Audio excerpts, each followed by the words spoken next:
രാവിലെ 9 മണിയോടുകൂടിയാണ് അകമ്പാടം മൂലേപ്പാടത്ത് കാട്ടാനാക്രമണത്തിൽ ഇതര സംസ്ഥാന തൊഴിലാളിക്ക് ദാരുണാന്ത്യം സംഭവിച്ചത്. ഇന്നലെ മുതൽ തന്നെ പ്രദേശത്ത് കാട്ടാന വിഹരിക്കുന്നുണ്ട് എന്ന് നാട്ടുകാരൊക്കെ പറഞ്ഞിരുന്നു. ഇപ്പോൾ ആ എസ്റ്റേറ്റിലെ പ്രദേശവാസി നമ്മോടൊപ്പം ചേരുന്നുണ്ട്. എന്താണ് സംഭവിച്ചത്?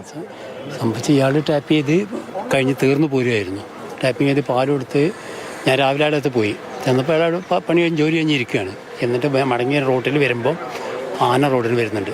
അദ്ദേഹം പെട്ടെന്ന് പേടിച്ച് ഓടിയപ്പോൾ അദ്ദേഹം വീണു. അതിൽ ആന പുറകെ കൂടി ചവിട്ടുകയാണുണ്ടായത്.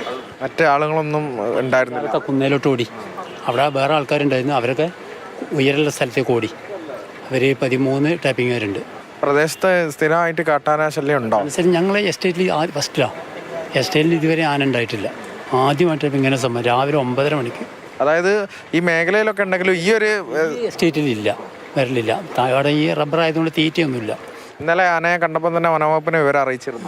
ഇന്നാണ് ആന കണ്ടിട്ട് രാവിലെ കാണുന്നത് 9:30 മണിക്ക്. ഇത് സംഭവിക്കുമ്പോഴാണ് അറിയുന്നത്. ചാരു അവറോൺ എന്ന ജാർഖണ്ഡ് സ്വദേശിയുടെ ജീവനാണ് കാട്ടാന എടുത്തത്. വീണ്ടും ഇത്തരത്തിൽ നെൽബൂർ മേഖലയിലൊക്കെ കാട്ടാനാക്രമണം തുടരുന്നു. അതിൽ ജീവൻ നഷ്ടമാകുന്നു എന്നുള്ളത് തന്നെയാണ് ഏറ്റവും ദുഃഖമുണ്ടാക്കുന്ന കാര്യം.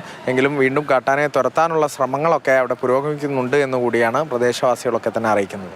അനീസ് തോട്ടയ്ക്കാടിനൊപ്പം അരുൺ അമൃതനാഥ്, മാതൃഭൂമി ന്യൂസ്, മലപ്പുറം.